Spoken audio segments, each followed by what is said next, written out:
The small roadside diner buzzed with the usual late-night customers.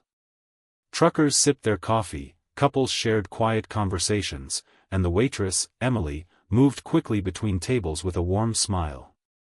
The door swung open, and a group of 5 bikers stomped in, their leather jackets and heavy boots making an instant statement. They laughed loudly, shoving each other as they headed for a booth. Emily approached with a notepad. "Good evening, gentlemen. What can I get you?" One of the bikers, a towering man with a scruffy beard, smirked. "How about a smile first, sweetheart?" The others chuckled. Emily forced a polite grin. "Sure thing. What would you like to eat?" Another biker snorted. "Attitude, huh? Maybe we don't like your tone." His voice dripped with mockery. A few customers exchanged nervous glances, sensing trouble. Emily hesitated, gripping her notepad tighter. Just then, from a dimly lit corner, a deep voice cut through the tension. "I don't like your tone either." The room fell silent. All eyes turned toward Clint Eastwood. The leader of the gang turned his head, squinting at the man in the booth.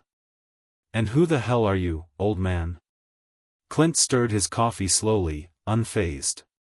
He took a sip, then placed the cup down. "Just someone who respects hardworking folks." His eyes met Emily's for a second before locking onto the bikers again. The leader scoffed. "This ain't your business." He turned back to Emily. "Now, how about you hurry up before I make a scene?" Clint stood up. The movement alone sent a ripple of unease through the diner. He walked toward them, his boots hitting the floor with quiet authority. The bikers watched him carefully. "You've already made a scene," Clint said in a low, firm tone. "Now it's time to leave." The leader let out a dry chuckle. "You serious?" He turned to his crew. "This old man thinks he can tell us what to do." The other bikers laughed.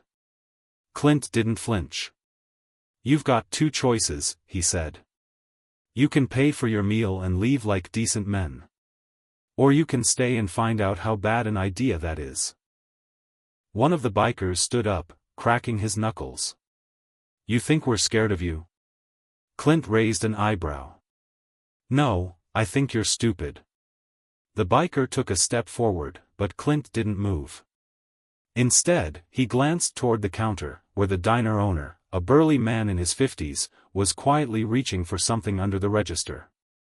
The biker leader noticed and scowled. "Easy, old man. No need for trouble." Clint smirked. "That's the first smart thing you've said all night." The biker hesitated, his confidence wavering. Clint tilted his head. "You walk out now, no harm done. Or you can keep playing tough and find out what happens when you push your luck." The diner remained deadly silent. Even the truckers, who had seen plenty of rough types pass through, watched with bated breath. The leader glanced at his men, then at Clint. Something in Eastwood's stare made him uneasy. He gritted his teeth, then threw a $20 bill onto the table.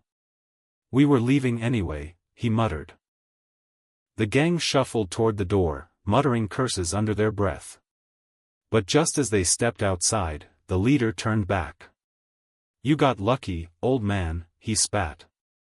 Clint let out a low chuckle. "That's funny. I was about to say the same thing to you." The bikers hesitated. For a moment, it seemed like the leader might come back inside. But one of his crew grabbed his arm, whispering something. With a final glare, they revved up their motorcycles and roared out of the parking lot. The tension inside the diner finally broke. A few customers let out relieved sighs. The owner put away whatever he had under the counter. Emily stood frozen, still gripping her notepad. I don't know what to say," she murmured. Clint walked back to his booth, picking up his coffee. "No need to say anything," he replied. "Just keep doing your job." The owner approached, shaking his head with a smile. "I should have known you wouldn't let that slide." Clint shrugged. Some things don't sit right with me. Emily took a deep breath, then picked up the 20 the bikers had left. She hesitated. Clint noticed. Keep it, he said. Not their money anymore. She nodded, tucking it into her apron. The customers slowly returned to their meals, the unease fading. Clint finished his coffee and stood up.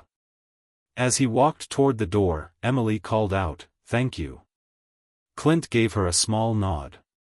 Just keep standing your ground. As he stepped outside, the cool night air greeted him. The road was quiet again. Somewhere in the distance, the faint rumble of the bikers' engines faded away. Clint adjusted his coat and walked toward his car. The night had started with trouble, but as always, he made sure things ended the right way. If this story inspired you, don't forget to subscribe and hit the bell icon for more.